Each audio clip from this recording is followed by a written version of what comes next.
Hello there, and welcome to this session of Farm Source's Calf Week for 2023.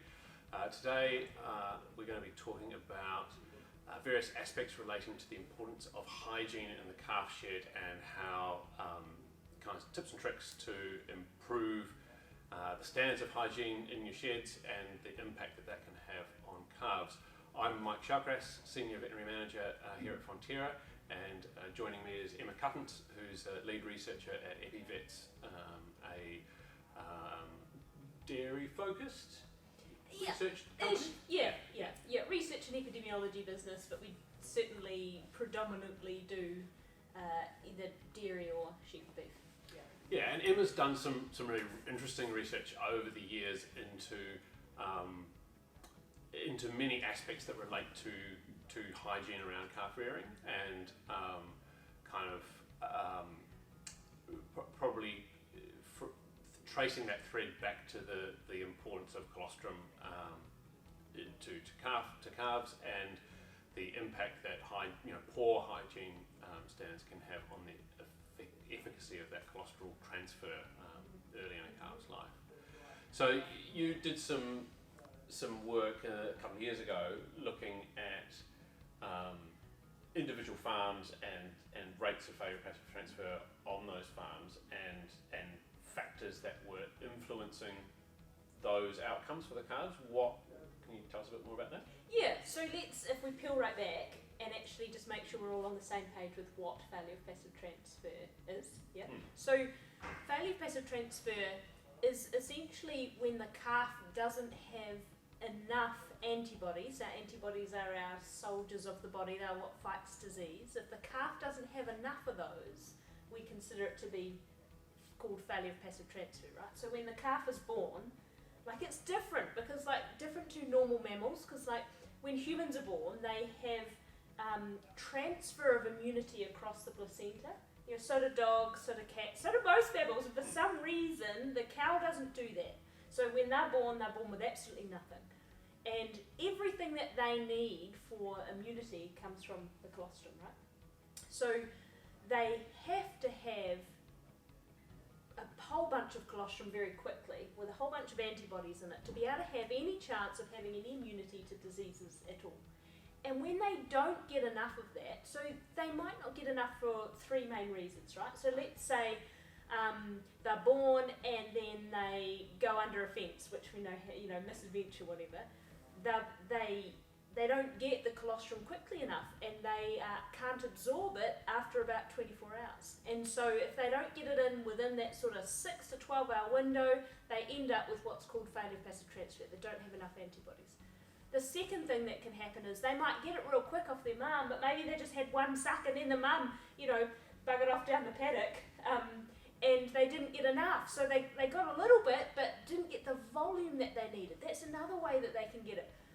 And then the final way, and I'd say this is the most common way in New Zealand, and this is what we want to focus on today, is let's say they got a whole bunch and they got it quite quickly, but if the quality of it is poor, and by quality I mean that it didn't have enough antibodies or it was very contaminated, which we'll come to in a minute, they can also get what's called failure of passive transfer, right? Now you can say, well, why does this matter?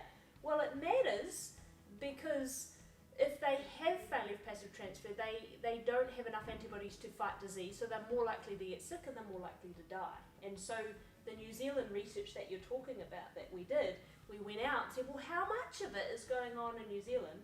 Turns out quite a lot. So about a third of calves on New Zealand farms have failure of passive transfer. And it ranges anywhere from 5% to 84% on some of the farms. So our whole project was trying to understand what on earth is going on and how much is out there of this particular problem. Okay. So I think a reasonably common approach, or kind of the received wisdom, is that you should be trying to collect your calves, as often as possible. If you can do it 2 times a day, if you can do it 3 times a day, that's great. Get them to the shed and get colostrum into them, and that way you will ensure that you don't have failure of passive transfer. But it's more complicated than that, isn't it? Unfortunately, right? So a lot of that stuff has come from overseas, but they do have quite a lot more control over what's going on. So when we're talking about collecting calves frequently, over in some American farms, they're collecting them within an hour because they're literally watching them 24 hours a day, and we can't do that. So that's one aspect, is that collecting them more commonly is actually very difficult to do in New Zealand. And so what happens is people don't do it, and they leave them with the dam. But you know what? We investigated that, and we're like, hey, well, is this actually a bad thing to leave them with the dam? And it actually turned out, and this was quite controversial at the time, was that the farmers that were leaving them with the dam were actually doing better than the ones that were taking them off. And then, of course, that caused a big uproar, because but you've been telling us to take them off the dam for all these years. The reason wasn't so much the removal from the mum that was the issue. The issue was that what people were feeding them in the shed was so crap that they were way better off just being on their mum, right? So that's the thing. I think if people are going to take them off the dam, and I'm to be honest, I really sit on the fence, because we could go on forever about this, but it all depends on how well they're feeding from the dam. So if they feed really well, great, leave them with them. If they don't feed well, absolutely you want to take them off the dam. But jeepers creepers, if you're going to take them off the dam, you better be ready to feed them well, because what was happening, and what we found on all these 100 plus farms that we were looking at, was that the quality of what was going into them was so bad that it's no wonder that we had so many problems. And again, just a reminder, by quality I mean that there was a really low antibody content in the colostrum, and very, very high contamination. Right?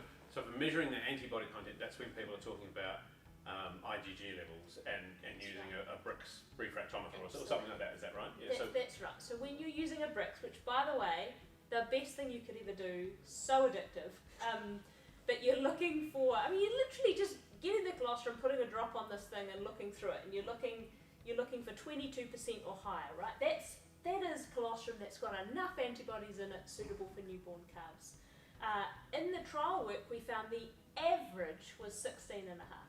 Right, so we've just got low antibody colostrum. Now you could say, well, why is that? Well, some of it is probably just because the calves are drinking it off their mum before it actually, they come in. That's part of it. And so you really want to be individually selecting it of cows, milking them into a bucket, testing them individually, and just taking the good stuff and feeding that to the babies. Yeah, because if we define colostrum as the very first absolutely milking after calving, then quite possibly the calf has drunk some of that. That's right. And if the calf's emptied half the udder, and then you bring the cow in and then you milk her, you've now got transition milk mixed with colostrum in the udder, and you're not going to get that 22%. Exactly. And that transition milk is still good. It's still a valuable feed for older calves, but we're talking about these real neonatal calves here, that kind of first 24 hours of life, 22%. That's your target. That is the target. Or more. But what we have found is that when people start measuring, right, because they get all excited and they get their Brix and this is awesome, and then they're like, damn it, I can't get over 22%, what's going on? And what we've found is that the relationship is linear. It is one of the most linear things I've ever seen in a biological system, that yes, 22% is amazing, right? But 20% is still better than 18, which is still better than 16. So if you weren't getting 22%, you're still trying to find the highest that you can and feeding them that, because 20% is still way better than feeding them a pooled amount of 16. Because that's the other thing that happens, isn't it, on New Zealand farms, is people will pull all their colostrum together. Rather than targeting certain cows that have got high antibody levels, they'll just be like, here are all the cows, they're first milking, put it all in one place feed that to the cows. Yeah. And so what's the risk with that? Well, a lot of people think, oh no, that's okay, because the cows that have high antibodies will lift up the average. It's not like that, it's the other way. And so if you have, because it's more likely to get cows that have lower quality colostrum, because we have so much feeding out in the paddock. Like that's, if we were taking them off their dams within an hour, every single calf would be totally different, but we're not. We're doing it usually once a day on 70% of farms. So a lot of cows, the majority of them are being fed from, in which case you're less likely to have high quality colostrum. So when you're pooling it, no, your high stuff doesn't lift it. Your low stuff pulls the whole average down, right? So you really, ideally, if you really want to take that stuff seriously, if you're already milking them into buckets, just test the bucket. It's literally a 5-second job, and it is so fun. So that's I'd probably say the easiest way of focusing on getting that high antibody colostrum to the calves. Yep, individual testing. So then the other aspect of quality, that's the kind of innate quality of the milk coming out of the cow. That's right. The other thing you talked about was bacterial contamination. Now that you're not talking about cows with mastitis that have bacteria in the milk, are you? You're talking about the things that we hold the milk in are dirty. Yeah, so if you think about, the funny thing is about contamination is I just never thought of this when I was practicing as a vet, and when we were working through farms that were having issues, it was always about how often are you collecting them and what's happening and are you washing your boots in the shed and all this sort of stuff. And it wasn't until we did this study that she learned a little bit about the contamination in the milk. And what we're thinking of in particular is bugs like E. coli. I think of E. coli, it's like the shit bugs, like if you've got a lot of cow crap around, you'll find E. coli. And those are really problematic. And if you think about where the contamination comes from, you think, okay, well, I've got the teats, because you're milking it into a bucket usually. So you've got a bucket that contamination can come from. Like a test bucket. Like a test bucket, that's right. Then quite often people are going from a test bucket to a drum of some description, or to a feeder, or both, right? So you've got these different pathways of contamination. And the E. coli, so that's the most important thing. They're a problem for one of two reasons. So the first is that when these big antibody molecules are being absorbed through the pores of the gut in the calf, right? When they're first born, these big things have to get absorbed. Bacteria does one of two things. Number one, it can attach to the antibody molecule. So it makes it too big to be able to be absorbed. Or they get right in the way of the pores of the gut. So it's like, no, you can't be absorbed, right? So it gets in the way of the antibody being absorbed. So the problem is you could have really high antibody milk, yeah, I got this stuff and it was awesome. But if you then have it in a contaminated container or something, that's not washed well or things like that, the calf can't absorb it. So it becomes really quite problematic as a risk for failure of passive transfers, having this sort of bacterial-ridden milk. And given that the calves don't have an immune system yet, is it also a risk from just the bacteria themselves, or a risk to the calf? It potentially could be. I don't know as much about that, but there's certainly suspicion that it would be. But I mean, because if they're absorbing E. coli, now, hang on a second, crap, I've hardly got any antibodies in the first place, and now I've got a whole bunch of E. coli in my gut. So even if it doesn't end up with a problem, or an E. coli diarrhea or whatever, you still then now have a calf that has to direct energy into an immune system response, when they need to be directing energy into their growth. Growth or warmth or surviving. Exactly, that's right. Okay. So that's sort of the main issue. And so I guess, how you fix that. Like, I know it seems like, a little bit of sucking eggs, but it literally is just hygiene. And the right sort of hygiene. I always thought about it, when cleaning baby bottles and whatever, and you do a scrub, or like sometimes husband does scrub, and you're like, really, because I've just rinsed it around. There's still, you still get that fatty sort of residue. That's not clean. Clean literally is hot, soapy water. And I believe you've got some examples. Well, yes. Of that. Well, when I found out that we were doing this recording, I went out and did a little field trial. I found a farm who's got some calves in the shed at the moment, and I said, can I come out and have a look at your calf feeder and do a little exercise cleaning it. So I'll play you this video and we can talk you through this process that I went through. So I took a calf feeder. I was on farm at about 10 o'clock and they just finished feeding out, so this was a freshly used calf feeder. I took a swab just from the side of the feeder, and there was quite a lot of kind of milk contamination there. Then I gave the feeder a scrub with cold water. So this is freshly cleaned with cold water. It's looking way cleaner but there's still that fatty residue that you were talking about. And so here we are swabbing that, bit of that fatty residue. Then I gave it a scrub with hot water, and that fat was gone. The thing looked so much cleaner than it did prior to that. Took another swab, and then I gave it a scrub with hot water and disinfectant. So you can see there, giving it a scrub with disinfectant, and once that was done, it was looking immaculate.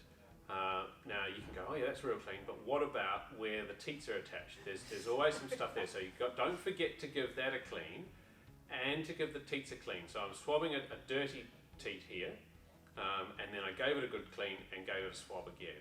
And you can see this, bunch of teats that's looking peachy now. So then once I'd let it dry in the sun, because that's the other thing that people talk about, sunlight being a great disinfectant, gave it a final swab. And if you have a look at the results from those swabs, so we took them to the lab and we cultured them to see what bacteria we could grow. So this is what the unwashed, before I'd given it a clean, this is what we grew off the feeder. Once we washed it in cold water, exactly the same. So there's really, that shows the importance of that fat, like how much bacteria are surviving in the fat lining of the stuff. So once the hot wash, straight away, no disinfectant, this is just a hot wash, no bacteria grown on that sample. Here it is with the disinfectant as well, still no bacteria, that's good to see. And then after we let it dry, actually we've got a really small amount of growth there, and that's probably just bugs that have blown in on the wind. So again, that shows the contamination risk with just having stuff sitting outside, but really minimal bacterial growth there compared to the other thing. The teat, before we washed it, was pretty disgusting, and then after it was cleaned, no growth there again. And I saw a test bucket hanging around on the farm, and it was actually, to be fair to the test bucket, it looked real clean inside. I thought this will be nice and clean, we probably won't grow anything. We did. So every surface that the milk touches before it gets to the calf is a contamination risk, and that's where I think it really shows the value of particularly the hot water, but also the disinfectant there in cleaning those milk contact surfaces to reduce the bacterial load before the calf drinks the milk. That's right. And the thing is like, I have a lot of people being like, yeah, but not all bacteria are bad. And I agree, they're not. Not all bacteria are bad. E. coli are bad. There are other bacteria that you find in milk that are actually okay. But the thing is you don't know what you're getting. So by reducing the whole load, you're reducing the risk of getting the bad ones, because you don't know. And then I have other people as well come up and be like, oh, you don't want stuff too clean, it's good for them to have some bacterial load. I have never seen evidence of that. No one's actually done studies to my knowledge of No, and that would make sense. There's that kind of hygiene hypothesis that the world we live in these days is too clean, but that's because we've got functional immune system. We're still talking about these very young calves, less than 4 weeks old, in this case less than 1 day old. Yeah. They don't have an immune system, so challenging them unfairly is probably not a helpful thing to do until they've had a chance to absorb those antibodies. 100%. It's no different when you had your newborn baby. Would somebody be like, hey, you know what? You don't want stuff too clean for that newborn baby. You better just give them the scungy teat just to challenge their immune system. It's no different with calves. Like maybe once they're older, a little bit more robust and stuff. But it does take a while for them to develop their own immune system. We're talking 4 to 6 months. So, so that whole colostrum part is part of it. And then of course you've got the other side of the hygiene, which is the actual challenge that they are getting within the calf shed. So you've got the ability to deal with a challenge, which is everything that we've talked about with failure passive transfer and having a good immunity and clean colostrum, and the other side, which is let's try and not challenge them too much with their environment as well. Yeah, because you see, if you look at how calf rearing is done in California, let's say, those calves are kept in individual hutches, and they are kept in individual hutches to prevent disease because they've got diseases over there that we don't have here, and that's just luck. We're very fortunate to be in the position that we don't have those infectious diseases, but that's the kind of extreme level that they have to go to keep those calves physically isolated from each other to prevent spread of disease. So So let's imagine we've got this calf. We've given it good, clean colostrum, good, clean milk. It's now going into a calf shed. What are the things we need to think about in a calf shed environment related to hygiene to reduce the risk of disease outbreaks in the calves? Yeah, I guess some of it's just the basic stuff. You don't want to be traipsing through from pen to pen, ideally. You know, like you yourself are a great way to spread disease, aren't you? You know, like boots and overalls and things like that. Gloves, you know, hands. gloves. Yeah, and it's just, I know it's so easy to think like that stuff doesn't matter, but it really does. Like it all adds up, and because it doesn't take a lot of, you know, very many of the bugs to actually spread it. So, so yeah, that's basic stuff. You know, spraying pens, washing gear, like, you know, just that replacing bedding. You know, rather than spraying the snot out of it, where you're just spraying a whole bunch of poos anyway, of which you're not going to achieve much doing that. More bedding. What have I missed? Yeah, so I think I can go back to, you had a good point about the design there around not traipsing through the shed. That means when you lay out your shed, try to have it so you can access every pen without having to be in another pen. So either having access from either side or having a corridor through the middle or something like that, so that your dirty boots, your dirty pants, your dirty hands aren't going into the pen with the calves. They're not going to come and suck on your leg if you've just been in a pen with another calf. Because if that calf's sick, then you're going to be the risk of transferring disease. And then the importance of hygiene. Have you got a hot wash? Have you got a boot wash station? Like again, it was amazing for me seeing the impact of the hot wash on that calf feeder. I've never seen something that pronounced. Yeah, before. It's crazy. So not just going, oh yeah, I've got to spray disinfectant on my dirty boots before I go in the calf shed. It's cleaning the boots, then the disinfectant comes afterwards. That's right. I mean, the amount of times that you've gone on Farm Right and you see like a thing to walk through, that's just a slightly yellow tinged or pile of crap. Like it's quite obviously been, you know, no one's changed the water in the boot wash station this is a for daily weeks. thing, right? This is a daily thing. You scrub it, go in it, change it the next day. Like, I mean, you know, very basic biosecurity type stuff. Yeah. What about talking about spraying there? I think spraying the bedding is usually such a kind of wet and dirty and porous, you know, rough material that disinfecting the bedding is not going to have any much of an impact. But spraying hard surfaces, if you've got, you know, walls, railings, stuff like that, then you can use a spray there. But yeah, topping up the bedding is probably it's probably your least worst option over that calving period. You know, once you've got the calves out of the shed, that's when you can pull the dirty bedding out. That's when you can get, you know, the sunlight into the base of the shed. What about use of a hospital pen? How would you go about managing a sick calf from one pen? I always found that really hard to advise on as a vet, to be honest, like, because it totally depends on the type of disease that you've got. You know, like, because if you have something like rotavirus that's already spread through an entire pen, super contagious, you don't really want to drag them through the hospital pen. But you know, sometimes it's just one sick calf that you've picked it up real quick, then by all means, you know, get rid of it type thing. But I mean, probably I'd say what's more beneficial is solid partitions. Yeah, and you almost never see that. No, apart from in professional calf rearers. So if you get a professional calf rearing operation where disease management is all they have to be onto it, you'll find solid partitions. So if that can, and I think a lot of people, I've seen certainly people do makeshift versions of it, you know, with pellets and stuff like that. I think it's definitely worth and trying that echoes the same principle as what they're doing in California, that they're trying to keep those, you know, it's like putting a fire break in. If one pen gets sick, it doesn't spread to the next one because those calves can't have contact through the partition. Now the risk there is the feeder, the calf rearer, the equipment, the stuff that does travel from pen to pen, and so that's where that, you know, it's all these different ways that you got to be on the ball. You got to be thinking about how could a bug get from this pen to that pen. That's right. And see, we can't necessarily partition them individually like they do over there, but we can at least try and partition them within a group. Yeah. So if you go, oh, well, there's only 15 calves in this pen, that's as many as are going to get sick, hopefully. Yeah.